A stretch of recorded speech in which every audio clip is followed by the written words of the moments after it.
Hello everyone, here Carlos Manfrim, I'm plastic surgeon from Maringá, Brazil, and I'm here with two pretty good guys, great guys, my friends, the Japanese Brazilian Marcelo and the huge David Sieber. That's right. So introduce yourself, Marcelo Ono. Hi. I ask you to be patient. My English is not perfect, so So we'll okay. try. The only one I'm a who plastic speaks surgeon English here from- yeah. is David Sieber. Yeah. Your English is way better than my Portuguese.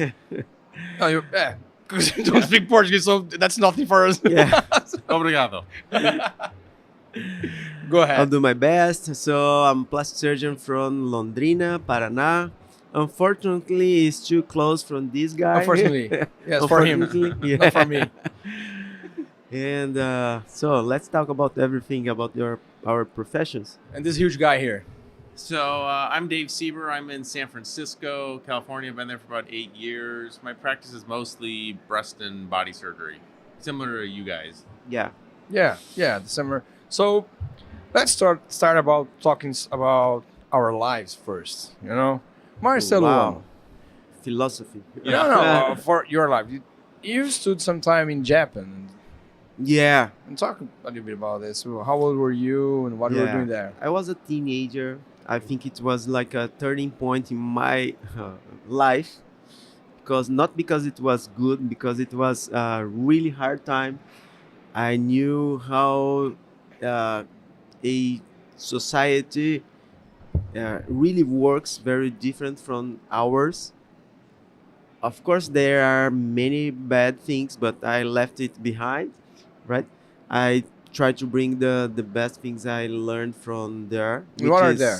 The best things you discipline, learned there. discipline, and also no matter what you are doing, do it the best. You try with all your energy. Like, they do not tolerate like half energy, right? They do like 100%. 100%. No matter what you're doing, do it with all your energy. And work is above everything else. Over the family. Even over family. Oh, even That's kind of crazy, Yeah. isn't it? yeah, that's Intense. crazy. That's crazy. But then they teach you this as a child, right? Yeah, like a military, Yeah. right? You must obey hierarchy, and also be very like focused. It's a military education. Yeah, Yeah. yeah, military. So is it stressful or is it just kind of normal for everyone? It's a normal. They they don't know anything else from Yeah, anything different it's from their this. lives. Yeah. yeah, Yeah. right. Yeah. For example, if That's why the Japanese crew comes to Brazil, gets crazy. Gets That's crazy. like you. yeah, yeah. There is no like a life balance. They don't know this kind of word, because It's just if- work just work. and then some life. Yeah, if you have time, right? The priority is work, which is crazy, but they do that over a lifespan. The whole life they do like It's normal. yeah, Work, it's normal. wake up, work, Yeah. work, and you sleep. Yes. Yeah. And drink. They drink a lot in Japan. Yeah. They drink a lot? They drink a lot. Everything they do with high intensity. So Yeah. Drinking counts too. drink counts drink too. some too. If like a normal like happy hour event like we had yesterday, like half of the people will be not able to walk to their homes. Oh, I didn't know that. Yeah. Oh yeah, yeah. Yeah. Oh, yeah? There's a name for the people that they go out after work, because from what I understand, you have to do whatever your boss does. Yeah, So if your boss likes to go out and drink, Yeah. you go out and drink until Yeah. you pass out. you're not. So the hierarchy is so powerful because they don't have the freedom to choose whatever they want. They need to like Follow? just follow and obedience, right? That's the law. That's, in my point of view, this rigidity in excess turns things like bad in Japan nowadays, because they do not change at all, and they don't want to change at all. Yes, because it's traditional. Yeah. And Yeah. Just It's a like, millionaire culture, right? yes. And also they think we are weak. in the Occident because there are so many freedom, there's so many options in their and point of choice. view, in their point of view, it's we are true. weak. Yeah. In their point of view. Yeah. And talking about the same thing, but in US, where did you graduate? Where did you do university? So I went to a little college in Minnesota. So I was born in the Midwest of the So you're US. from Minnesota. From around Chicago. Okay. I was born in Michigan. So Michigan, Illinois, Wisconsin, Minnesota, Iowa, I think Kansas. Those are all considered the Midwest part of the United States. So that's where I grew up mostly. In the Midwest, they have kind of not as extreme as Japan, but it's you work, you basically go to work, you have a family, and that's kind of what you do. There's not a lot of time to relax or, do things fun. you enjoy. Yeah, fun, yeah. Where in California, where I am now, it's kind of different. Yeah, it's different. So people in It's quite California, different. people in California tend to work as much as they need to in order to sustain the lifestyle they want to live. Yeah. Yeah. Where in the Midwest, it's kind of like you just keep working, or But how did you end up in California? Well, so after I finished, so I grew up around Chicago. I went to college in Minnesota, and then I went back to Chicago for medical school and my general surgery residency. And then I went back to Minnesota for my plastic surgery training. And then I went down to Dallas, Texas for my aesthetic surgery. And then my wife and I decided we just didn't really like Texas that much. And we didn't want to go back to Illinois because the Midwest had winter. It was So cold. you chose. Yeah. Let's go to California and stay in San Francisco because Yeah. I liked it. Yeah. Oh, that's awesome. Yeah. And do you think the kind of result they ask is different from state to state in the US? Because in Brazil we have a lot of difference because it's a huge country. Oh, yeah. Yeah, but it's so does the US. You It's mean huge. like aesthetic results? Aesthetic Yeah. results. Oh yeah, there for sure are differences. So if you talk to someone like in Texas, they're using implants that are probably on average 100 cc's bigger than implants I would use in San Francisco. Yeah, Okay. For us, you use huge implants. yeah. For Brazilian. I mean, my average implant size is like a 340. Yes, for us, it's It's kind of big. It's big. Yeah, Nowadays. Nowadays, Yeah. big. Yeah. I used to put that, but nowadays you do 2.5. yeah, 280, 250. 280 to 50. yeah. It's on average. Yeah. So, but in the US, how long does it take to you to become a plastic surgeon? Since you are in the university to your Since you graduated. to graduate, All right, so we do 4 years at the university, and then 4 we years. we have 4 to. years. Yep, and then we have to do 4 years of medical school, and then once you're in medical school, you decide what type of residence you want to do. So if you want to be a general practitioner or a family practice doctor or a pediatrician, you do a 3-year residency. Okay. For plastic surgery, there's 2 routes you can get into plastic surgery. One is you can go directly from medical school and do like a 6-year plastic surgery program. Directly there. Yeah, so you do 4 of college, 4 of medical school, 6 of plastic surgery. Or you can do what I did, where you do basically 3 years or 5 years of general surgery and then 3 years of plastic surgery. 5 years. in 5 general years in general surgery. Yeah. Wow. Oh, God!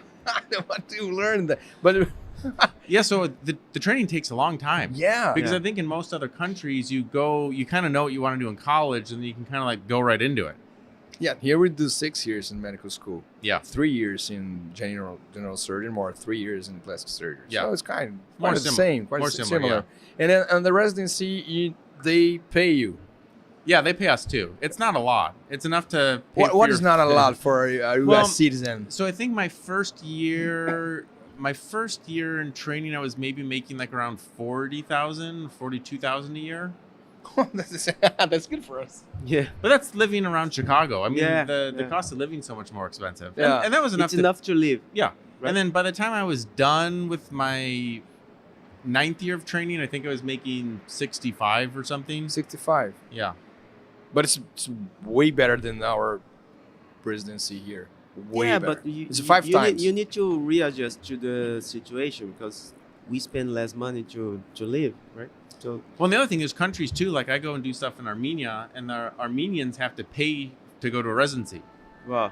Here in Brazil, so there are some residencies in plastic surgery you have to pay. Yeah. Some, not all. Yeah. Some. And then in the plastic surgery, they pay too? In Armenia? No, in US. No, we don't have to pay. No, but they pay you in plastic surgery residency. Yeah. The same amount. It every year you're in a residency, you get a little bit more money. Oh, that's Oh. good. That's good. Here's the same, right? From the first year to the third year, the last No, year. you own the Yeah, almost it's nothing. the same. It's almost Yeah. nothing. So, Yeah. you know, it's almost nothing. It's You have- enough to we pay have your we have rent we have and to some work food. Yeah. outside the residency to pay our bills. And then how many hours are you working a week in the residency? Oh, a lot. Yeah. Nowadays, it's unbelievable hours. We worked a lot. Like how 80 hours, 100 hours? 100. Yeah. In my 100. general surgery residency, we used to do more than 100 in a week. Yes. Yeah. No, Frequently. yes. Yeah. It's, But now it's prohibited. Yes, I same in don't. the United States. I don't think they work between maybe 60 to 80 hours a week. Yeah. Maybe. Maybe. Maybe. in our time it was. Yeah. Yeah. But yeah. things has changed nowadays here Yeah? also. Yeah, Yeah. I knew because I have my colleague works in this residency training program. They said, oh, they had so many rights, and they have few obligations. Yeah. Like they are students, so we were workers. Right. Right? You're low paid workers. Yeah. It's kind of California way of life. No, I'm kidding. I'm just kidding. And bro, talking about California, did you see any changes in California in the last decade about the government, everything there? Because I'm talking about because I went to California 8 years ago. Yeah. 10 years ago actually. 10 years ago, and I went back 5 years ago, and I went back 3 years ago and 2 years ago, and it's for me, the outsider looking, that it's quite different. I think COVID changed it a lot because of how long we were shut down in California, and because of all the homelessness in California. Oh, this one. So because of COVID, they didn't want all the people on the streets basically spreading COVID to each other. So they opened up a lot of hotels. They put homeless people in different parts of the cities. Because in most cities in California, the homeless people kind of stay in a certain part of the city. Like in San Francisco, Yeah. we have this area called the Tenderloin. Most of the people stay in the Tenderloin, but during COVID, because they needed a place, they spread everywhere. So it was much more noticeable if there was people passed out or doing drugs. All that being said, though, I don't think California is as bad as the news makes it out to be. Yeah, the news is worse than. Oh, the news makes it seem like there's just drug-laden zombies everywhere. Yes. Yeah. Just like Brazil. Yeah. Same, like São Paulo. But That's some about like regions. Rio de Janeiro. Yeah. Yeah. Yeah. People come, but I went to Rio de Janeiro, but Rio de Janeiro, it's not that bad. For sure, it's not that bad. It's amazing. But that's awesome. And let's talk about a little bit about plastic surgery now. Now that Okay. we have to talk about plastic surgery, I guess. At some point. At some point. Unfortunately. You came to Brazil and you sent me a message. Bro, I've never seen so many helmets here. And I want to talk about breasts for sure, because our practice is about breasts. And what do you think? And you sent, actually, I guess from 1 year and a half ago, you sent me a message, bro. I just saw a Brazilian patient here, and I'll have to make a helmet. Yeah. You need to explain to our public what is exactly a helmet. I'm just beginning the conversation, so who will explain that? It's Sieber. Okay. I mean, I can tell you.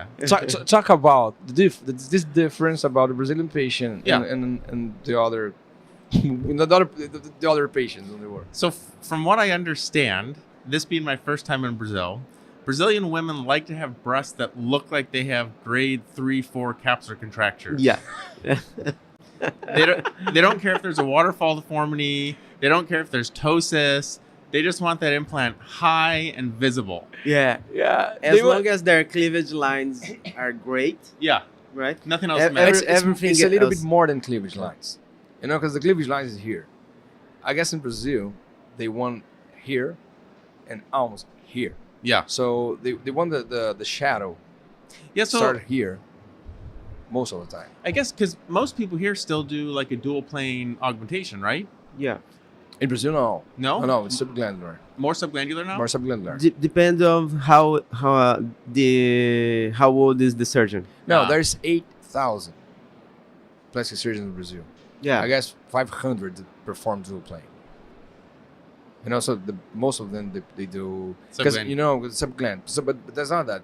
When you do subgland and it stays natural, the girls on the beach, they put the Push-up bra. push-up bra. So, Yeah. it's here. So, that's it. That's why you see a lot of helmets there. I have an interesting story to tell about this. I have a patient which she's Brazilian and she lives in Miami. She's a very beautiful girl, and she's living there for a very long time. And Look at that. it's my- impossible to work. He's my fish. He's my fish. Yeah, he's your fish.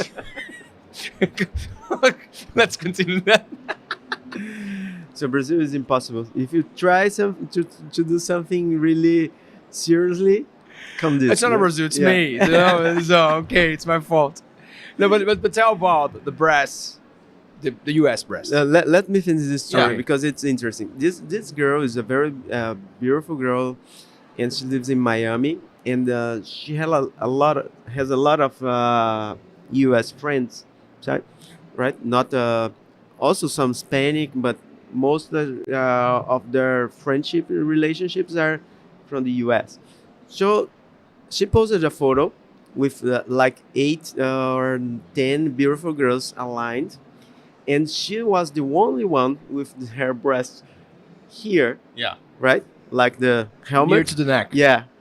And I saw this picture because I thought it was amazing because all her friends were like, in Brazil they call it saggy, Yeah. right? If it's and in California, that's natural. Natural. Yeah. Here Yeah. they call it saggy, right? And I told her, because what are your friends? What do they talk about your breast? Yeah. What's their opinion? And she said something interesting because she said, "Oh, it's like there's a division. Half of them love it, and the other half hate it, right?" So there are some. I think also even in America, I've done this surgery in Europe and asked some patients before I do the demonstrative surgery, where do you want your cleavage lines to be? And most of them said, "Oh, I like natural, but elevated." But the natural is Yeah. here. Yeah. Yeah. Natural's a very subjective natural's term. so Totally. subjective, so subjective. So, in my point of view, most surgeons do not do this technique thinking about that most patients will hate it, but I don't believe so.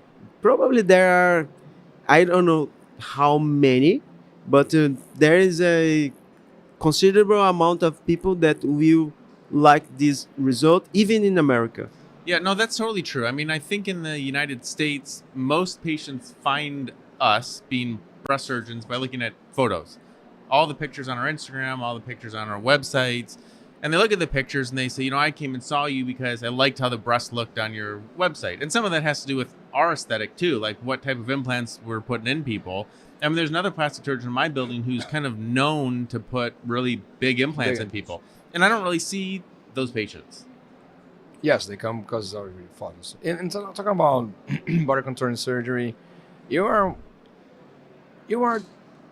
the plastic surgeons that I follow on Instagram, the U.S. plastic surgeons. You are the only, not the only one, but the fewer that does HD liposuction and U-graft everything. And how is about these techniques in U.S.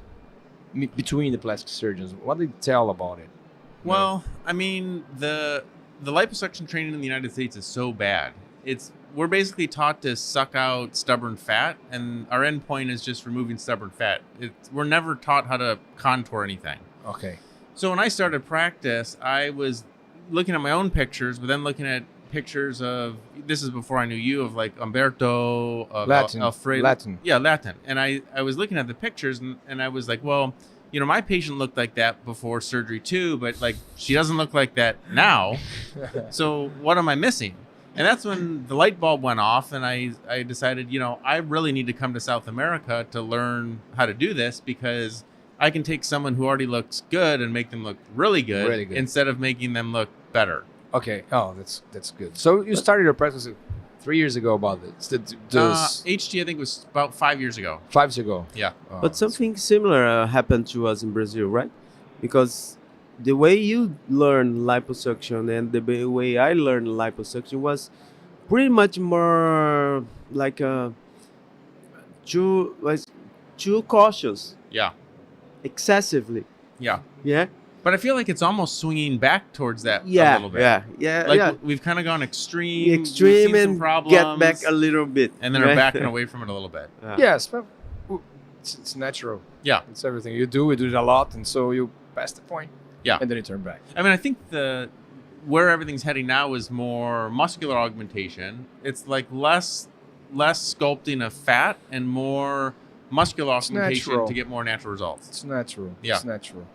And And so I need to ask you your opinion, because I like the results also of the muscular augmentation, but our results changed completely. But also the level of the risk and complications changed a little bit. Have you ever had any complications with this intramuscular augmentation? I'm knocking on wood now. I hope you can hear that. yeah. Um, We know. Don't say. Yeah. Yeah. As of yet, I haven't that I know of. Okay. Yeah, it's important. But whenever I do any new procedure, I'm trying to do everything I can to make sure that it's as safe as possible. Yes. Because I think this is probably true for all of us. The worst thing that can happen is we have a complication, right? Yes, for sure. Yeah, but I ask this. I haven't seen at all. Also, Carlos also is a great surgeon. Has a great Oh, I have experience. more than 1,000. Yeah. It's way More more than than 1,000. Yeah, Muscular. probably one of the most the greatest number in the world. I don't know that, but it's more than Yeah. 1,000 No, for sure. Probably. I'm only Probably. between rafts and U-grafts. I'm a little Yeah. over 100 now, I think. Yeah, between raft, U-graft, and all the muscle volumization, more than 100. More than 100. More than Yeah. 1,000. more than 1,000. Sorry, Yeah, more than 1,000. Yeah, but I see here, if you start talking to people, especially the younger ones, they are facing many some complications, which is way more important than it was before, because Yeah. we are talking about not the subcutaneous tissue, we are talking about deep layer, we are talking about cavity, right? And infection, sepsis, and so on. So I'm not sure. I know it's safe, right? But I'll do my mother on Tuesday. You really are? Yeah, I will. She's gonna look great. I'll do. You doing it? Are you doing? Tuesday now? I'll do my mother. You're doing a KA too? Okay, no, yeah, the K. I'll do KA. I'll do the grafts in the legs, everything. So you're her fish. No. No, I'm not a fish, bro. And later I'll explain you. No, I'm not explaining you what is a fish. So yeah, but I agree with you. Just like a new technique, everybody's starting. But I think the younger surgeries actually they start with a lot of let's do it. Yeah. too aggressive. Well, and I think, and this is true in Brazil, just like in the United States. There's good surgeons and there's surgeons that just aren't as technically gifted. Yeah. And a lot of these people might not be technically good enough to do this well the first time, but need more instruction, might need someone there to show them. I mean, because you really could cause a lot of problems doing Yeah, a the learning U-graft. curve it's much longer. Yeah. But I doubt that I had about U.S. plastic surgeons. When you go to a conference there, Yeah. and talking about U-graft and high-HD liposuction, what they ask you in a conference? Well, I think people are curious about it, but they're not quite sure they're going to adapt it into their practice because it seems too risky and too dangerous. Okay. I have people all the time that they say, "Oh, I need to come see you. I need to come see how you do this," and then they never do. Yeah. Because they're rich. I'm rich. I went to London and I did all the U-graft thing. They asked me, why should I do that? Yeah. I suck. I take out 1 liter, 1.5 liter, and I'm rich by do that. So don't do it. So Yeah. you're rich with doing what you're doing, but why would change? So Do you guys charge more for U-Graft? as I do you graft 100%, Yeah. I charge more. But for the liposuction, you don't have it on like an additional item for fat injection, do you? No, because I do it 100%. Yeah, me too.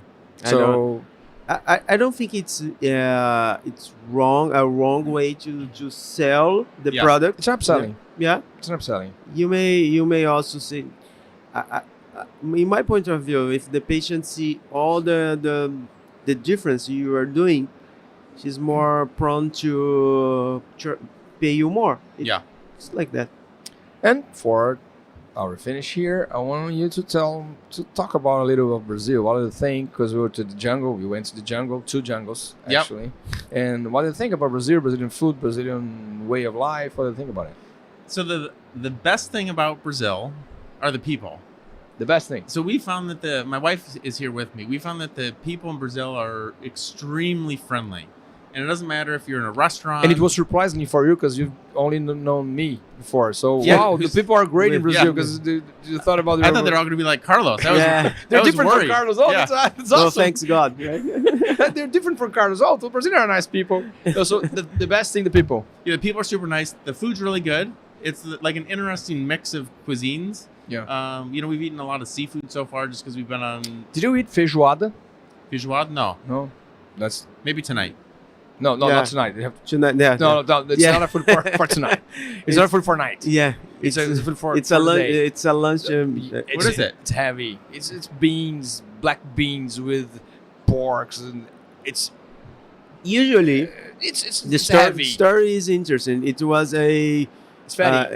It sounds like it. Yeah, It was a slave food, Okay. Ah. but it now turns out like a gourmetization of this. No, it's Brazilian food. It's It's typical Brazilian Brazilian food. It's black beans with porks, with sausages and everything. It's a mix of It's a mix, yeah. everything And you, we did with you can rice. imagine. Oh yeah, rice, this black beans with all of Sounds meat. like a Caribbean dish. It's kind of. Yeah, sort of. So the best thing, people. Yeah. The worst thing, tricky.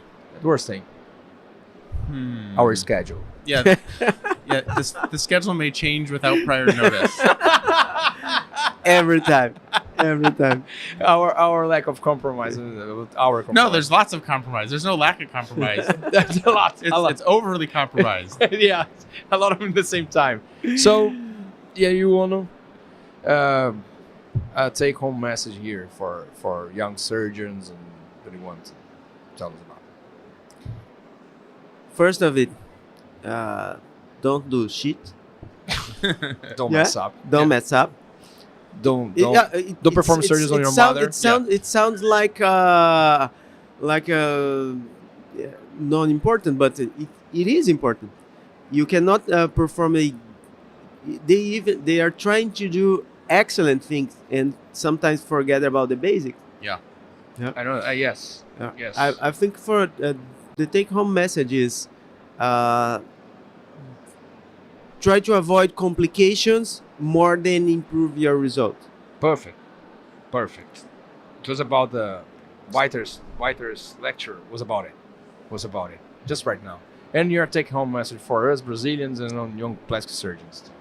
Yeah, I mean, I think that was great. Start slow, but continue to innovate. Look and see what people are doing, and try it. It might not be for you, but at least try something. Because if you don't try it, you don't know if you like doing it.